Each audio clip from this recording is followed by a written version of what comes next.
Como analisar se o valor pago em um ETF está mais caro ou mais barato do que comprar as ações separadamente? Principalmente, como saber se o pacote não está muito mais caro? Essa Filipão, o lance aqui é o seguinte. a pergunta é excelente essa, né, cara? Porque Excelente, cara. é, Ó, tem uma. ETF existe um monte. Então, vamos voltar um pouquinho na história. Você tem ETF que replica um índice e você tem um ETF, por exemplo, que pode ser um ETF temático. Vamos pegar aqui um que replica o índice. Você tem um ETF que replica o índice Bovespa. Se você fizer a montagem de uma carteira com aquelas mesmas ações do Ibovespa e o ETF tem as mesmas ações do Ibovespa, você concorda comigo que os dois tendem a dar o mesmo resultado? Qual é a diferença que não vai dar o mesmo resultado? Você tem incidência de impostos em cima de algumas coisas que você está comprando as ações separadamente. Você tem alguma ineficiência. Você tem a falta da estratégia, por exemplo, de poder ter a mesma quantidade ou a mesma liquidez para replicar um movimento de Bovespa. Então, vamos supor, você não tem o mesmo dinheiro que tem um fundo para manter a paridade com o índice. Então, entrou lá uma modificação no Ibovespa que você tem que vender um monte de ação da Vale porque aumentou muito a exposição de Vale e ajustou o Ibovespa. Aí você vai lá e vende. Mas, por outro lado, você tem que comprar uma ação nova que está entrando no índice e você não tem essa liquidez toda, ou você não consegue fazer essa compra. Então, você não vai conseguir acompanhar o índice de uma maneira muito perfeita, com a paridade certinha. Então, o ETF tem a vantagem de acompanhar mais de perto a paridade com o índice em relação à carteira de investimento. Agora, você tem um outro ETF, que é um ETF temático. Vamos supor que você tem um ETF de ouro.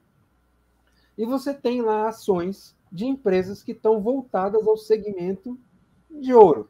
Aí você tem mineradora, distribuidora, transportadora, a empresa que fabrica a máquina que faz a mineração de ouro. Você monta isso tudo num pacote e vai lá dentro e faz uma receita de bolo. A tua receita de bolo pode ser idêntica à do ETF ou ela pode ser diferente. Por exemplo, o cara lá da BlackRock acha que dentro do segmento de ouro, o que vai dar bom agora é minerar. Ele aumenta a exposição dele em empresas mineradoras.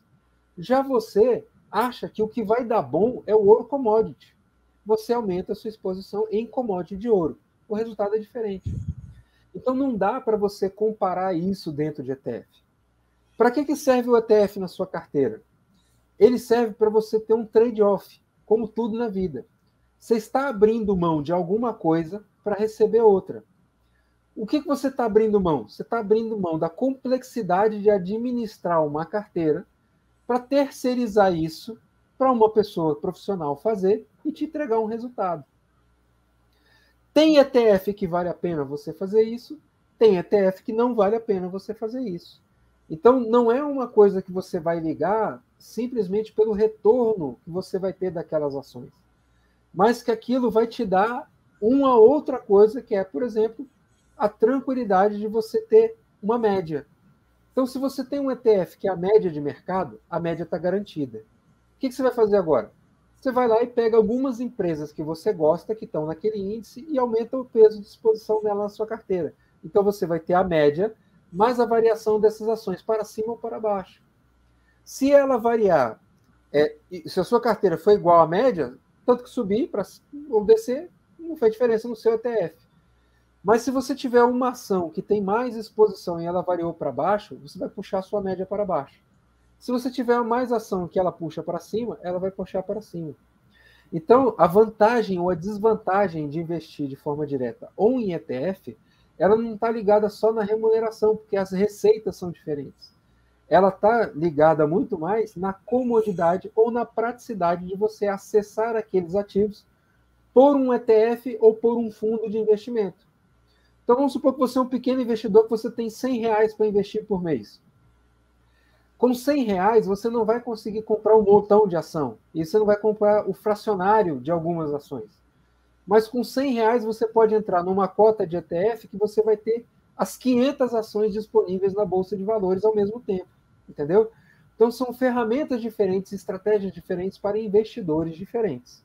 Complementa alguma coisa aí, meu amigo China? Tem uma situação que é interessante, né? Tem uma galera que está lá na Bolsa de Valores, que é o tal do arbitrador, né? Os arbitradores.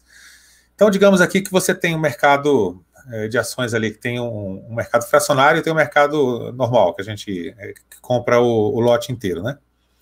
Então, você vai comprar ações, sei lá, da Petrobras. O mercado fracionário, né, e o outro mercado, né, o mercado de lote padrão, eles estão com preço bem próximo um do outro. Se a diferença fosse grande, o que eu faria? Bom, se o preço fosse bem mais baixo no mercado fracionário, eu ia comprar um outro mercado fracionário. Quando eu fecho 100 ações, eu vendo no lote. Né? E se o mercado do lote estiver mais barato, né, eu compro do lote, vou quebrando e vou vendendo ela no fracionário. Então, esse tipo de arbitragem que você vai fazendo, ele vai deixando os preços iguais, tanto no mercado fracionário quanto no mercado de lote padrão. Com os ETFs são a mesma coisa. O ETF é constituído de algumas empresas. Né? Você pode pegar, comprar ali o ETF. Se o ETF tiver com um valor alto demais, né, então você compra todas as ações e depois manda montar o ETF e vende o ETF. Se o ETF estiver barato demais, né, você vai pegar, vai fazer exatamente o oposto. Tá? Então, existem essas arbitragens justamente para que não haja diferença entre mercados, né? Que o ETF realmente, o que tem lá dentro dele, se você for comprar, dá aquele valor, porque se não der, o pessoal vai arbitrar. Né? No mercado fracionário também, com o mercado de lote padrão, e ações de units também, né? Você tem uma unit lá que tem, sei lá, 3 ações PN e uma ação ON. Né? Aí dá uma unit, né? Que é um final 11. Você pode mandar quebrar aquilo ali e vender o NPN separado. Então, se você disparou ali a ação, sei lá, a Unit disparou, né, e a ON e a PN está barato, o que você faz? Né? Você vende a Unit, né, e você depois compra o NPN. Aí forma a Unit e vende de novo. Né? Então, os arbitradores eles ficam fazendo esse tipo de coisa de forma que esses mercados diferentes eles tendem a ter o preço muito próximo um do outro.